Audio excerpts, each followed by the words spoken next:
Edward saves the day.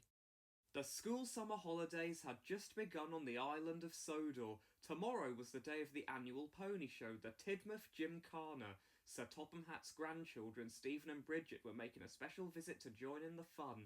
Later that day, Sir Topham Hatt went to see Edward and his driver about the arrangements. Tomorrow will be a very busy day and I need reliable engines to transport equipment for the Gymkhana, he announced. Sir Handel and I will help, offered Edward kindly. Early the next morning, Edward gave Sir Handel his instructions, but Sir Handel was flustered and didn't want to listen and take orders from anyone. He puffed off in a rush before Edward had finished explaining the arrangements.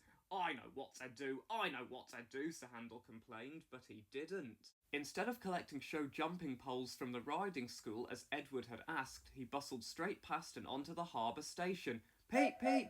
I've come to pick up the things for the show, blustered Sir Handel. But I thought they were going to the mainland by boat, muttered the confused harbour manager. Before long, the mysterious load was in Sir Handel's trucks, and he bustled off to Tidmouth Station where the crates were unloaded and taken to the Gymkhana field. It wasn't long before Sir Topham Hatt's telephone rang. What use are potted plants for show jumping? Shouted the organiser of the Gymkhana. Sir Topham Hatt's telephone soon rang again. We understand our prized potted plants didn't arrive at the flower show on the mainland, sighed the owner of the garden centre.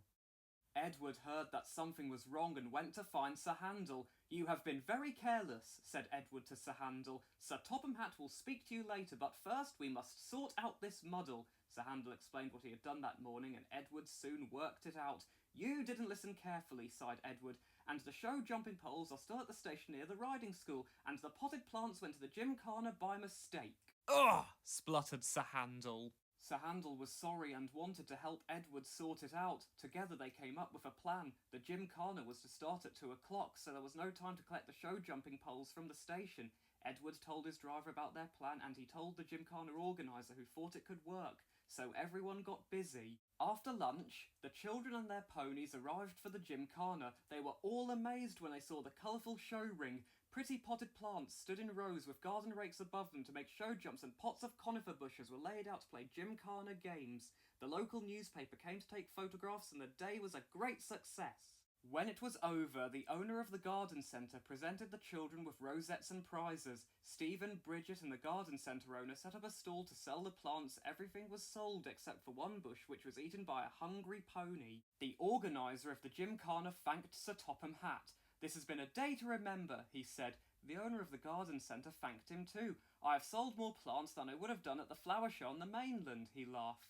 Then Sir Topham Hatt thanked Edward. You, Edward, have been a really useful engine, whereas you, Sir Handel, have been very careless. Yes, sir. I'm very sorry, sir, said Sir Handel, who this time listened very carefully indeed.